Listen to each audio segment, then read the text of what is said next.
अच्छा बच्चों, आज हमारा लास्ट जो लेक्चर था IUPAC के मुतालिक इंट्रोडक्शन उसका हो गया था कॉम्प्लेक्स कंपाउंड्स के हवाले से, सही है ना। और इसका एक लेक्चर तो हो ही गया था जिसके अंदर हमने कॉम्प्लेक्स कंपाउंड को समझा था कि क्या होते हैं वो। इसके अलावा हमने कुछ इसके रूल्स भी सीखे थे, ठीक है ना। लेगेंड क्या होते हैं, ठीक है, मेटल क्या होता है, ये सब हमने लास्ट लेक्चर में कवर किया था, ठीक है ना। और न्यूट्रल लेगेंड, मोनो लेगेंड, पोले लेगेंड और ये सारे लेगेंड्स के मुतालिक लेक्चर हमारा हो गया था। इसके अलावा रूल्स मैंने पिछली क्लास में ये बता दिए थे, समझाए थे। जो लास्ट क्लास में एब्सेंट थे बच्चे, वो मैंने उनके लिए रूल्स दोबारा लिख दिए हैं, तो इसको आप तस्वीर खींच लीजिएगा, कॉपी कर लीजिएगा, जो भी है, ठीक है। और कुछ और चीज़ें भी थी इसके अंदर जो मैंने लास्ट क्लास में लिखवाई थी आप सबको, तो वो सब आप लोगों के पास होगा। जो आज क्लास में आए हैं ना, मैंने क्योंकि इनकम्प्लीट ये लेक्चर लिखा है, ठीक है, तो वो जो लास्ट क्लास में प्रेजेंट थे उनसे आप ले सकते हैं, कॉपी कर सकते हैं, ठीक है, सही है। जिसके अंदर हमने ग्रीक लेटर्स के मुतालिक हमने पढ़ा था, लिस्ट बनवाई थी मैंने इसमें। इसी तरह से मैंने जो आयरन, सॉरी आयरन कह रहा हूँ, जो मेटल है, मेटल के जो लैटिन नेम है वो भी मैंने लिखवा दिए थे, सही है ना। और कैटाइन एनाइन क्या क्या हो सकते हैं वो भी मैंने बता दी थी, लिस्ट बता दी थी उसके अंदर, ठीक है। तो आज बच्चों हम जो है ना करने जा रहे हैं, बाकायदा सीखने जा रहे हैं, बल्कि सॉल्व करने जा रहे हैं हम IUPAC, ठीक है। तो देखो दोबारा से रिकॉल कम करते हैं इसको। Nomenclature of inorganic complexes. Inorganic complexes की नेमिंग हम किस तरीके से करते हैं। ऑर्गेनिक कंपाउंड्स भी होते हैं, उसकी भी हम नोमेनक्लेचर पढ़ेंगे, वो आगे हम चैप्टर में पढ़ेंगे, लेकिन अभी फिलहाल इनऑर्गेनिक कॉम्प्लेक्सेस की हम बात कर रहे हैं, ठीक है ना। तो नोमेनक्लेचर हम उस तरीके को कहते हैं कि हम किसी भी कंपाउंड को किस तरीके से नाम दें। कुछ रूल्स उसके बता दिए गए हैं। एक इंटरनेशनल यूनियन है IUPAC, international union of pure and applied chemistry. इन्होंने कुछ रूल्स बता दिए कि आपने जो है ना कॉम्प्लेक्सेस के नेमिंग किस तरीके से करनी है, ठीक है। तो वो हम इसके अंदर पढ़ेंगे, सही है ना। पैटर्न ऑफ कॉम्प्लेक्स कंपाउंड, किस तरह का पैटर्न होगा कॉम्प्लेक्स कंपाउंड का। देखो ये तो मैंने एक साथ लिख दिया है। या तो कॉम्प्लेक्सेस जो है ना, ये है आपकी जो ब्रैकेट के अंदर मौजूद है ना, ब्रैकेट के अंदर ये कॉम्प्लेक्स ब्रैकेट है। इसके अंदर पहले नंबर पर मेटल है, दूसरे नंबर पर लेगेंड है। लेगेंड एक भी हो सकता है और एक से ज्यादा भी हो सकता है, लेकिन मेटल एक ही होगा। अब लेफ्ट हैंड साइड पर आपको कैटाइन नजर आ रहा है। कैटाइन वो एलिमेंट है जिसके ऊपर पॉजिटिव चार्ज होता है, और राइट हैंड साइड पर एनाइन होगा जिसके ऊपर, ऐसा एलिमेंट जिसके ऊपर नेगेटिव चार्ज होगा, ठीक है ना। ये कैटाइन और एनाइन की लिस्ट भी मैंने आपको बनवा दी थी लास्ट क्लास के अंदर। यहाँ मैंने चूंकि जगह कम है तो इस वजह से मैंने नहीं बनाई है, ठीक है ना। तो या तो सिर्फ कॉम्प्लेक्सेस हो, कॉम्प्लेक्स मौजूद होगा सवाल के अंदर, या फिर कॉम्प्लेक्स के साथ कैटाइन होगा, या फिर कॉम्प्लेक्स के साथ एनाइन होगा। अब अगर मिसाल के तौर पर मैं मिसाल दे देता हूं कि ये कॉम्प्लेक्स मौजूद है और साथ में आपका एनाइन मौजूद है, ठीक है ना। ये मेटल है और ये लेगेंड है, ठीक है। आपका ये जो एन है ये कोऑर्डिनेशन नंबर कहलाता है।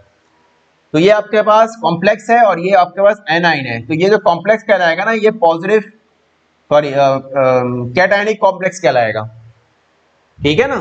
क्या कहलाएगा?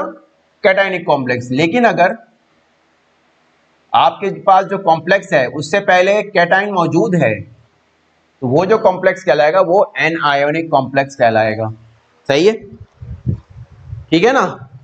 तो या तो कॉम्प्लेक्स के साथ एनाइन होगा तो फिर वो कॉम्प्लेक्स कैटायनिक कॉम्प्लेक्स कहलाएगा, और अगर कॉम्प्लेक्स के साथ कैटाइन मौजूद है तो फिर कॉम्प्लेक्स एनायनिक कॉम्प्लेक्स कहलाएगा, ठीक है ना। ये तो पहली बात हो गई।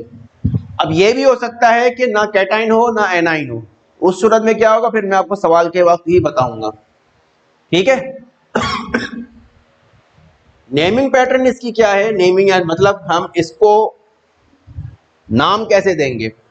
सबसे पहले जो है ना हम कैटायन का नाम लिखते हैं, कैसे लिखते हैं वो आगे बात आएगी। फिर लिगेंड का नाम लिखते हैं, फिर मेटल का नाम लिखते हैं, फिर एनाइन का नाम लिखते हैं, ठीक है ना। ये बिल तरतीब होता है स्टेप बाय स्टेप। अब पहले हम स्टेप्स को समझते हैं।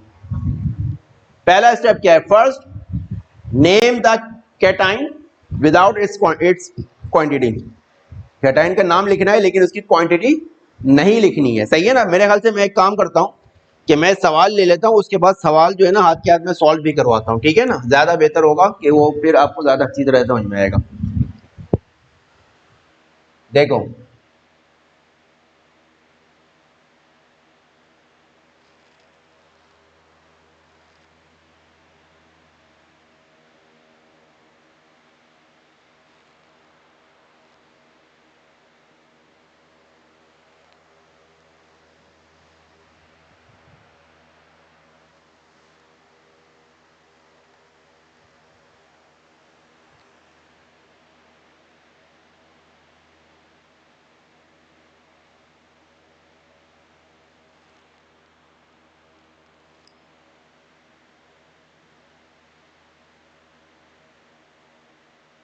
ठीक है ना, ठीक है। अब ये क्या है, ये आपका कैटायनिक कॉम्प्लेक्स है या एनायनिक कॉम्प्लेक्स है। हाँ तो ये एनायनिक कॉम्प्लेक्स है आपका, क्योंकि कैटायन मौजूद है आपके पास, ठीक है ना। अब इसके हम नेमिंग करेंगे, कैसे नेमिंग करेंगे। अब अगर ये कैटायनिक कॉम्प्लेक्स है ना, तो ये बात याद रखना, ये लिखते नहीं है, सिर्फ मैं शो कर रहा हूं।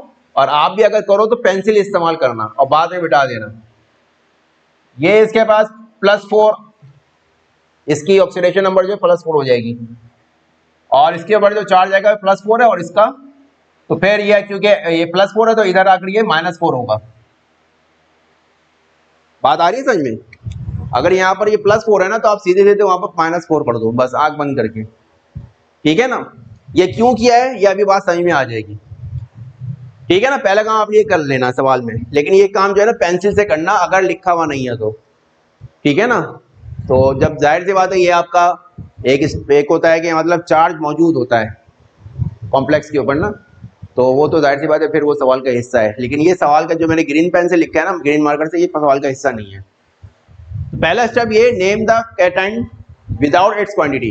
कैटाइन जो है यहाँ पर पोटेशियम है, के है ना पोटेशियम, और इसकी क्वांटिटी 4 है। तो कहा क्या है इसने, कैटाइन का नाम लिखना है लेकिन इसकी क्वांटिटी नहीं लिखनी। अच्छा एक चीज यहाँ पर याद रखना, नाम जो है ना, नेम जो लिखना है आपने, दो बातें याद रखें।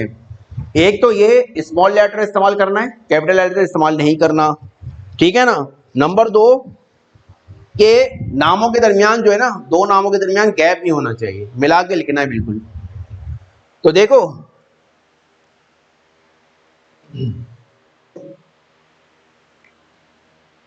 पोटेशियम,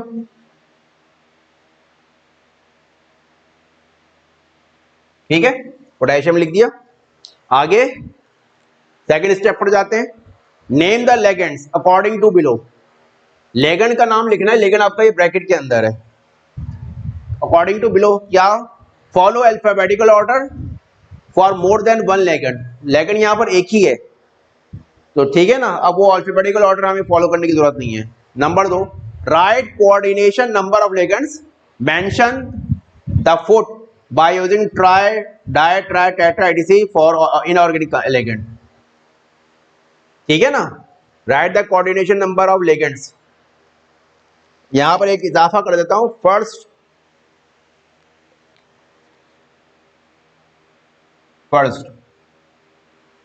सही है ना। पहले आपको लेगेंड का नाम लिखना है, मेंशन द फुट, यहां पर फुट में लेगेंड का कोऑर्डिनेशन नंबर मौजूद है, सही है ना, 6 मौजूद है ये, तो 6 को आप कहोगे टेट्रा,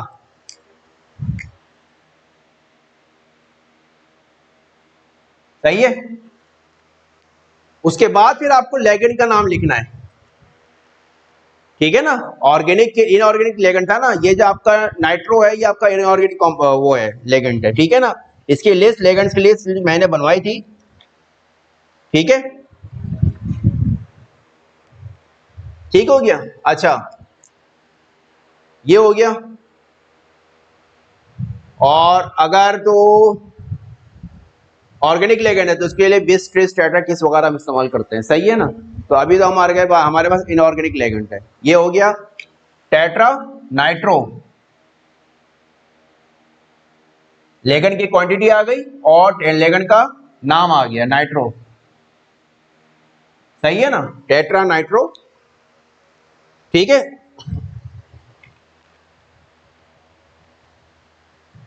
सही है। आगे name the central metal atom according to below. Central metal atom आपका यहाँ पर कोबाल्ट है। अकॉर्डिंग टू बिलो क्या कह रहा है ये, for an anionic complexes add 8 with Latin name of metal. Metal के लैटिन नेम की मैंने लिस्ट बनवाई थी, मेटल लिखवाया था और उसका नाम और फिर लैटिन नेम लिखवाया था। तो अगर तो एन आयनिक कॉम्प्लेक्स है तो मेटल के नाम, मेटल का जो लैटिन नेम है ना उसके अंदर हम 8 का इजाफा करेंगे। अब जाहिर सी बात है हमें नजर आ रही है इन आयनिक कॉम्प्लेक्स है, तो लाजमी सी बात है इसके लैटिन नेम में हमें लैटिन नेम इस्तेमाल करना पड़ेगा। और क्या इस्तेमाल करेगा, क्या इस्तेमाल करना होगा हमें,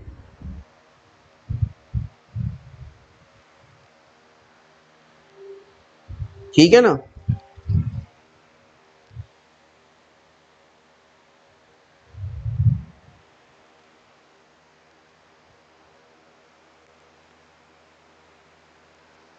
तो अच्छा ये है आपका कॉपर है ना, कोबाल्ट है, कॉपर कह रहा हूं सॉरी, कोबाल्ट है ना, तो कोबाल्टेट हो जाएगा, कोबाल्टेट, ठीक है। ये हो गया। आगे नेम द,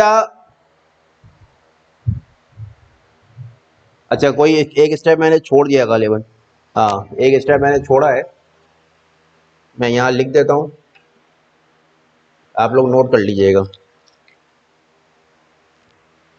ये आपका चौथा है, फिर ये पांचवा है और फिर आखिरी आपका छठा है, सही है ना। राइट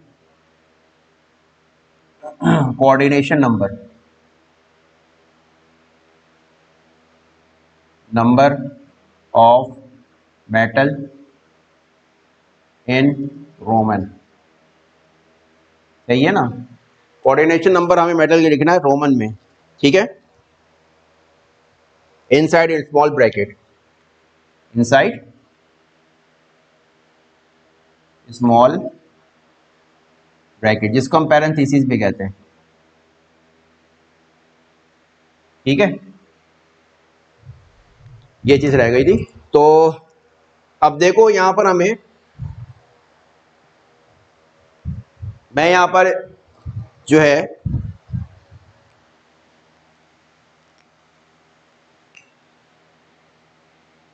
ठीक है ना लगा रहा हूं, और आगे फिर अब इसने क्या कहा है, right the coordination of number of metal in Roman inside small bracket. तो अभी हमने लिखना है, अभी वो बताता हूँ कैसे कोऑर्डिनेशन नंबर लिखेंगे। लेकिन अभी पांचवें पर आ जाओ, name the A9 without its quantity. A9 हमारे पास है ही नहीं, तो आगे बढ़ जाएंगे। Right ion at the end if complex has charge. Complex के ऊपर चार्ज नहीं है, कोई चार्ज नहीं लगा हुआ है, ये तो हमने लगाया है अपनी तरफ से अभी सवाल सॉल्व करने के लिए, सही है ना। तो अब आ जाओ इसका कोऑर्डिनेशन नंबर हम कैसे निकालेंगे। देखो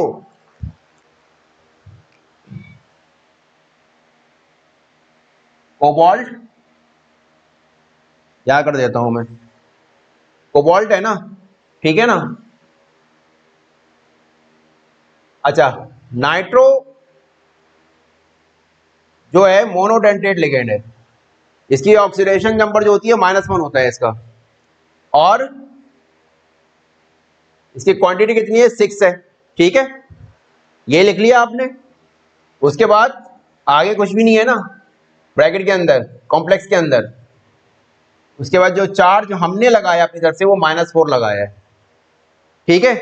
अब आप क्या करो, इसको सॉल्व कर लो। -6 इज इक्वल टू -4, तो cobalt is equal to -4 plus का 2, तो इसकी जो कोऑर्डिनेशन नंबर आ रहा है वो 2 आ रहा है। तो हम इसको 2 कैसे लिखेंगे, इस तरीके से रोमन में। ये हो गया आपका, ये कंप्लीट हो गया, ठीक है ना। तो बच्चों इस तरह से करना है ये। अब दूसरा कोई देखते हैं, जैसे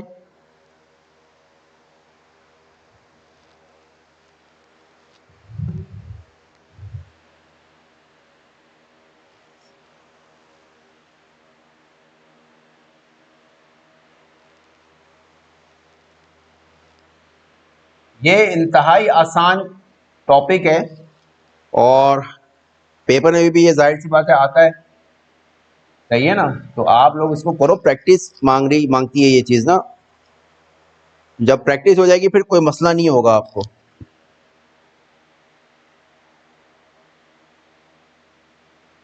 ठीक है।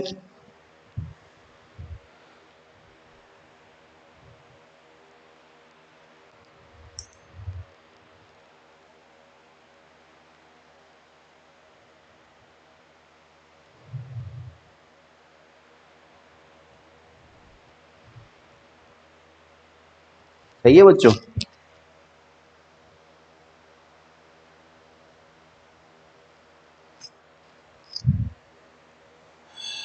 तो अब आप देखो, ये आपका क्लोराइड है। क्या है ये? क्लोराइड। इसकी जो ऑक्सीडेशन नंबर होता है -1 होता है, वैलेंसी जो इसकी होती है। तो इस पर जो है फिर यहाँ पर कॉम्प्लेक्स के ऊपर +1 का चार्ज आएगा, सही है ना। पहली चीज़ तो ये हो गई। दूसरी बात याद रखो, अगर क्लोराइड कॉम्प्लेक्स से बाहर है तो क्लोराइड है, लेकिन अगर कॉम्प्लेक्स के अंदर है तो फिर वो क्लोरो है, क्योंकि कॉम्प्लेक्स के बाहर वो एज ए एनाइन है, लेकिन कॉम्प्लेक्स के अंदर वो लेगेंड है, ठीक है ना। तो कॉम्प्लेक्स के अंदर है तो वो क्लोरो है, और अगर बाहर है तो फिर वो क्लोराइड है, ठीक है ना। अब इसकी हम नेमिंग करते हैं। सबसे पहले name the cation without its quantity. Cation हमारे पास नहीं है। Name the ligands according to below, follow alphabetical order for more than one ligand. अब यहाँ पर 2 लेगेंड मौजूद हैं, एक अमाइन है, इनऑर्गेनिक केमिस्ट्री वाला अमाइन, ठीक है ना। इनऑर्गेनिक केमिस्ट्री में अमाइन में हम कैपिटल डबल एम से लिखते हैं, और ऑर्गेनिक केमिस्ट्री में हम अमाइन सिंगल एम से लिखते हैं। तो ये पहचान है। तो ये आपकी अमाइन हो गई। अमाइन ए से आता है और क्लोरो सी से आता है, तो हम पहले अमाइन का नाम लिखेंगे, लेकिन क्या, follow alphabetical order for more than one ligand, right coordination number of legends first. पहले हमें कोऑर्डिनेशन नंबर लिखनी है लेगेंड की by using die tri tetra. तो ये आपका है टेट्रा, टेट्रा अमाइन, ठीक है ना। Die chloro, die chloro. अब ये हो गया, ठीक है ना।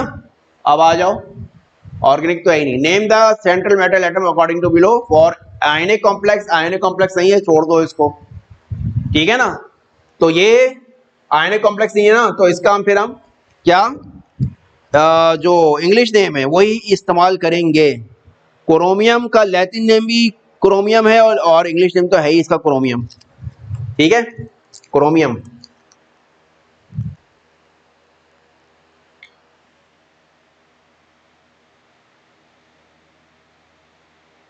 क्रोमियम, ठीक हो गया। अब आगे क्या है, write coordination number of metal in Roman inside small box. Coordination number लिखना है हमने मेटल का स्मॉल बॉक्स के अंदर। अभी हम करते हैं ये। पहले आप 5th स्टेप पर चले जाओ, name A9 without its quantity. A9 आपके पास है क्लोराइड,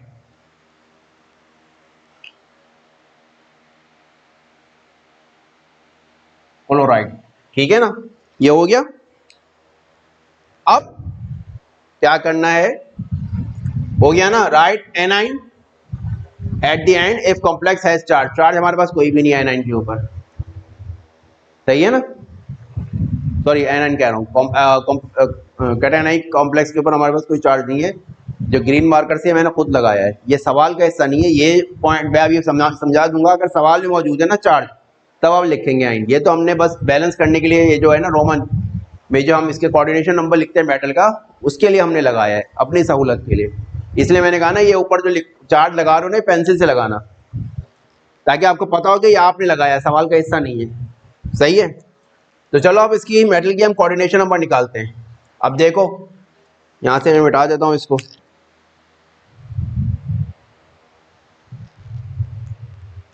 क्रोमियम है ना,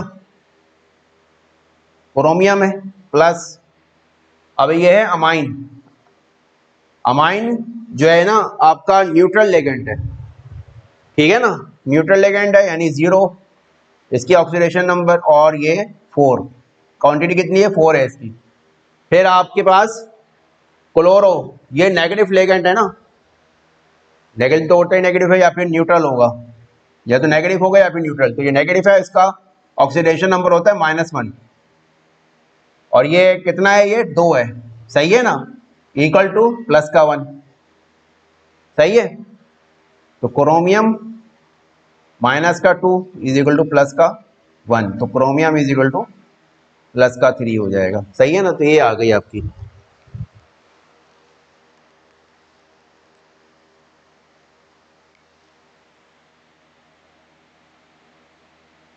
ठीक है ना, बात आ रही है समझ में।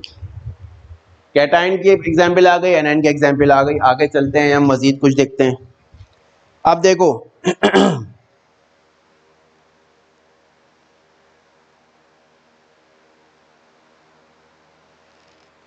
अब हमारे पास है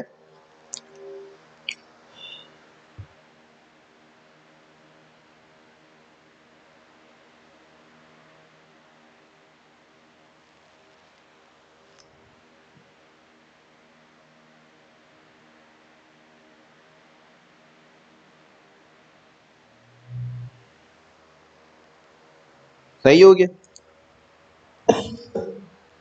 अब इसकी हम नेमिंग करते हैं। सबसे पहले cation first, name the cation first. Cation है ही नहीं, विदाउट क्वांटिटी, तो कैटाइन है ही नहीं। Name the ligand according to below, follow alphabetical order for more than one ligand. Alphabetical order की जरूरत नहीं क्योंकि लेगेंड एक ही है। Write coordination number of ligand first.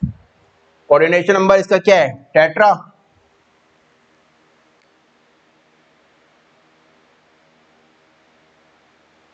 Ligand ये है क्लोरो, ठीक है ना। आगे name the settlement atom according to below for an anionic complex ate 8। An anionic complex है ना, माइनस चार्ज है, नेगेटिव चार्ज है, तो एन आयनिक कॉम्प्लेक्स है, तो 8 का इजाफा करना है किसमें, लैटिन नेम में। यह हमारा गोल्ड है, गोल्ड का लैटिन नेम, लैटिन नेम होता है ऑरम, ठीक है ना। ऑरम होता है तो ये हो जाएगा ऑरेट, ऑरेट, ठीक है ना। उसके बाद इसकी हम लिखेंगे कोऑर्डिनेशन नंबर, मेटल का कोऑर्डिनेशन नंबर लिखेंगे, ठीक है। और फाइनली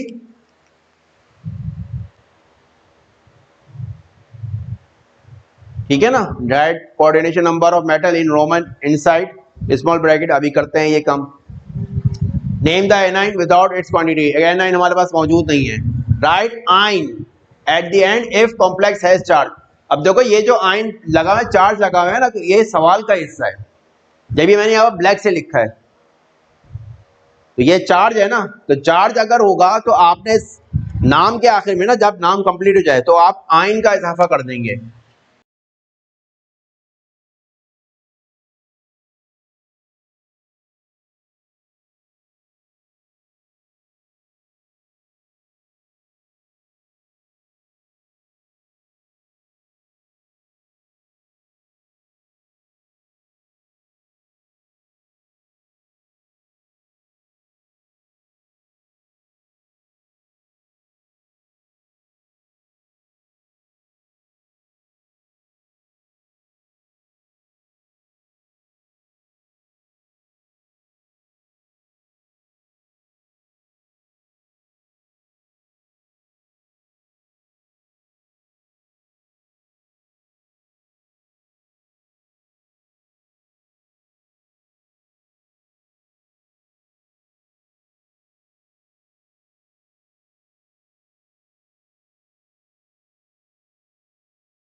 आयन, आयन ये हो गया।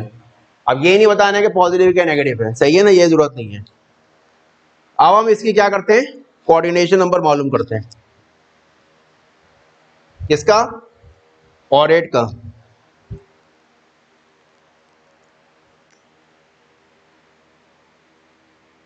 ठीक है ना। अच्छा ये तो हमने लिखा ही नहीं कि ये जो है आपका ऑर्गेनिक लेगेंड है या इनऑर्गेनिक लेगेंड है, सॉरी ऑर्गेनिक कह रहा हूँ, सॉरी वो ऑर्गेनिक, सॉरी एनायनिक कॉम्प्लेक्स है या कैटायनिक कॉम्प्लेक्स है, तो ये तो हमने देखा ही नहीं, सही है ना।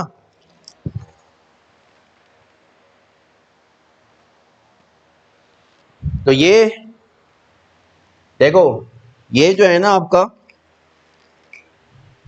ये आपका एनाइन है, ठीक है ना, 3 लगाया ना। ये आपका नाइट्रेट, ये नाइट्रेट एनाइन है। लेकिन अगर यही नाइट्रेट आपके लेगेंड में आए, इनऑर्गेनिक लेगेंड में, तो ये नाइट्रेटो हो जाता है, ये सही है ना, लेगेंड का तो तौर पर आता है। तो ये माइनस का 3 है तो ऑब्वियसली फिर ये प्लस का 3 हो जाएगा, सही है। तो अब ये आपका न्यूट्रल लेगेंड है और कैटायनिक कॉम्प्लेक्स है, तो हम इसको जो CO है ये आपका क्या है, कोबाल्ट है ना, कोबाल्ट।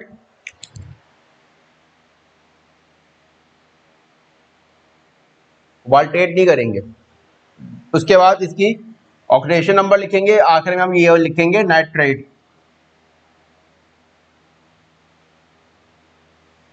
ठीक है ना, लेकिन इसकी क्वांटिटी नहीं लिखेंगे। अब हम क्या करते हैं, इसकी निकालते हैं ऑक्सीडेशन नंबर और कोऑर्डिनेशन नंबर, ठीक है, किसकी, कोबाल्ट की, प्लस अब ये जो है ना आपका न्यूट्रल लेगेंट है, तो जाहिर है इसका फिर प्लस का 3 कोऑर्डिनेशन नंबर आएगा, सही है। बात समझ में आ रही है सबको, ठीक है ना, ये हो गया। इसको थोड़ा मिटाकर करीब कर लेता हूं,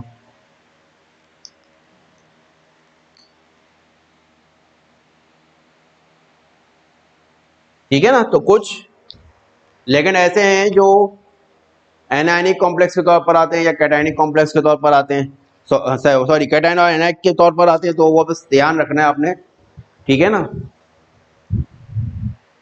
इसी तरीके से अगर हम कोई दूसरा करते हैं,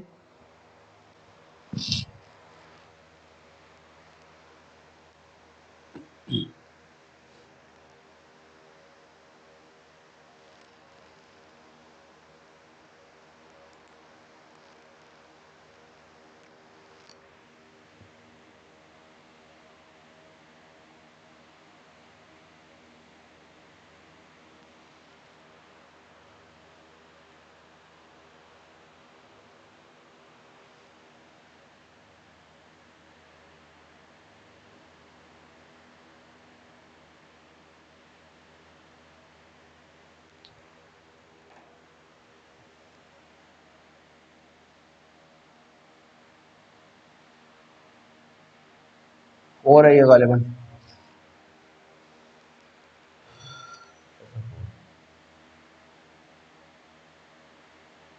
ठीक है ना, SO4,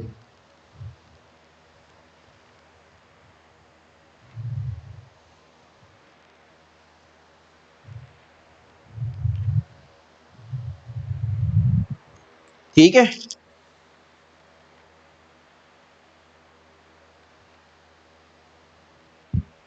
सही है ना। सबसे पहला काम हम क्या ही करते हैं कि ये आपके जो इसकी ऑक्सीडेशन स्टेट वो होती है, वैलेंसी होती है, वो -2 होती है सल्फेट की, तो ये प्लस का 2 हो जाएगी। अब ये सल्फेट एनाइन के तौर पर है तो ये सल्फेट है, अगर ये लेगेंड के तौर पर आएगा तो ये सल्फेटो हो जाएगा, ठीक है ना। तो दोनों सूरतों में आता है ये। अब इसकी हम वो करते हैं नेमिंग, टेट्रा अमाइन,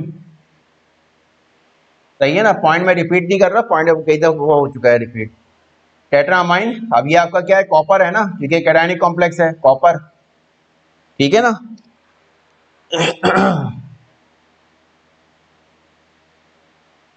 कॉपर, ठीक है, इसकी वैलेंसी और ऑक्सीडेशन नंबर मेटल का, और फाइनली फिर आ जाएगा आपका सल्फेट,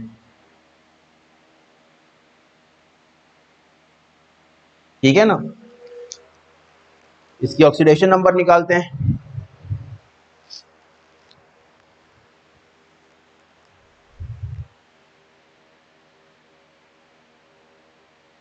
अमाइन है, ये न्यूट्रल एजेंट है, तो कॉपर आपकी आएगी, ऑक्सीडेशन नंबर कॉपर का +2 आएगा, सही है ना, ठीक है, सही हो गया।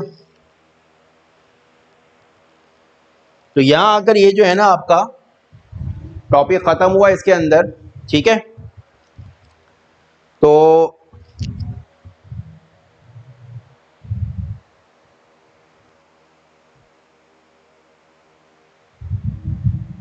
अब जो है, जो संडे आएगा, अभी तो खैर कह लो कि चलो खैर ये हम जो है क्लास में, ये तो खैर लेक्चर तो रिकॉर्ड हो गया, क्लास में ये करेंगे हम कि इसकी मज़ीद हम प्रैक्टिस करेंगे, ठीक है ना।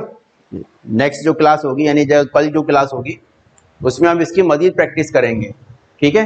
ये तो बस आपको बस इंट्रोडक्शन देना था। अब आपने करना ये है कि बुक में कुछ मौजूद हैं कॉम्प्लेक्सेस, उसकी नेमिंग करनी है, सेल्फ असेसमेंट के अंदर भी है और उसमें भी है, एग्जाम्पल के तौर पर दी हुई है, लेकिन एग्जाम्पल में जो है ना नेम मत देखना, बस ये आपने नोट कर लिया है, जो आज आए हैं वो नोट कर लें इसको, इस पॉइंट को, और जो कुछ पॉइंट्स रह गए हैं वो आप अपने क्लासमेट से मालूम कर लें, और वो उसको आप तस्वीर खींच लें जो भी है, और एक रजिस्टर में कॉपी कर लें उसको,